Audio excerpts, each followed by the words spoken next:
Olá, pessoal, tudo certo? Sejam muito bem-vindos a mais essa nossa análise. A gente vai mergulhar hoje num tema que, olha, pode ser o divisor de águas na sua aprovação do ENAC.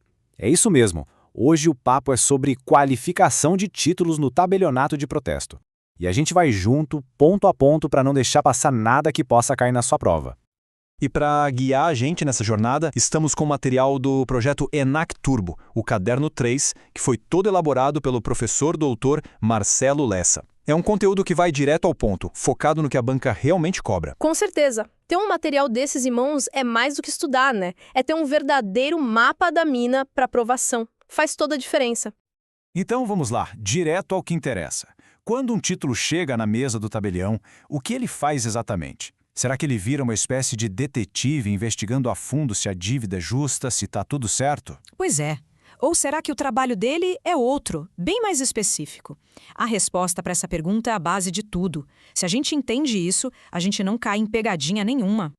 E a resposta, pessoal, é simples, mas cheia de desdobramentos. A análise é puramente, estritamente formal. Grave essa palavra. Perfeito. O professor Lessa, inclusive, usa uma analogia ótima. O tabelião é como um árbitro de futebol. Ele não está ali para julgar quem tem razão na briga, mas sim para ver se o jogo está seguindo as regras, se a bola está cheia, se o campo tem as marcações corretas.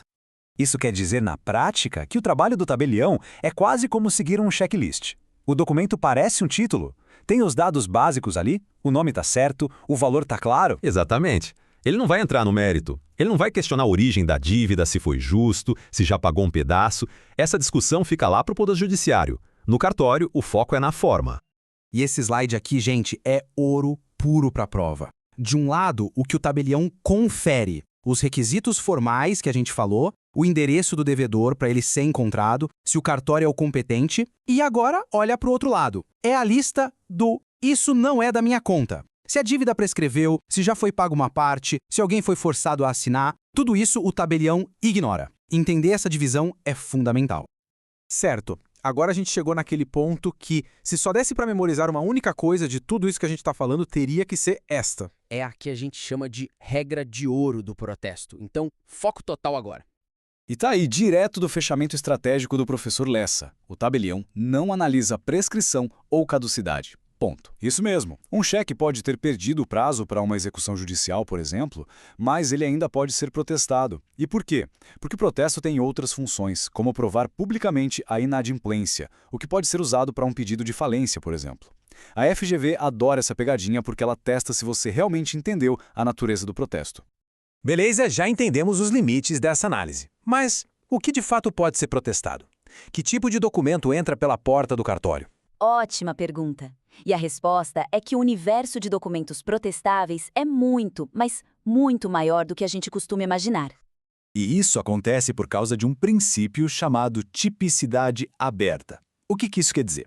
Pensa que a lei não criou uma lista fechada, uma lista VIP de documentos. Ela disse que podem ser protestados os títulos de crédito e outros documentos de dívida. Essa frase mágica, outros documentos de dívida, abre um leque de possibilidades enorme. E essa tabela mostra bem isso. Tem os clássicos, né?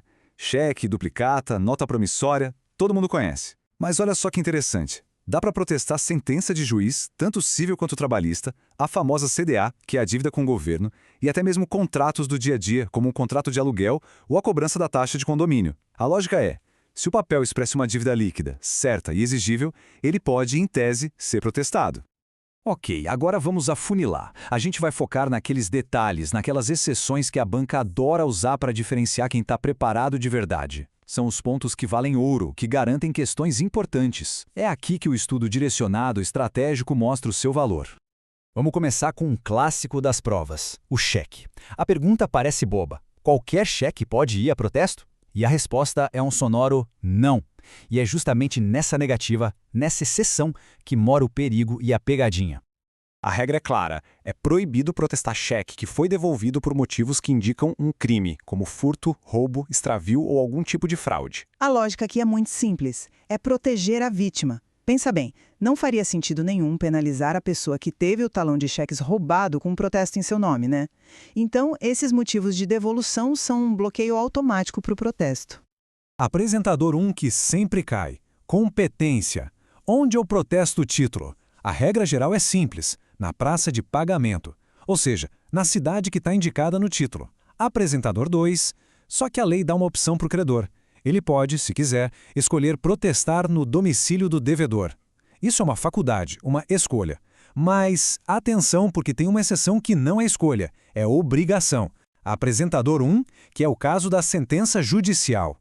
Para protestar uma sentença, não tem escolha. Tem que ser obrigatoriamente no cartório do domicílio do devedor. Isso a FGV ama de paixão. E para fechar os pontos de atenção, e a CDA, a Certidão de Dívida Ativa? Isso deu muita discussão, mas o Supremo Tribunal Federal, o STF, já bateu o martelo. O protesto de CDA é perfeitamente constitucional. Então, para a prova, não tem meio termo, não tem depende, a resposta é sim, é válido, é constitucional e ponto final. Ufa, bastante informação, né? Então vamos respirar fundo e organizar tudo isso numa síntese final bem estratégica. É o resumo do resumo. São os pontos que têm que estar frescos na memória na hora da prova. É o nosso checklist para garantir o acerto. Primeiro pilar, então, foco no formal.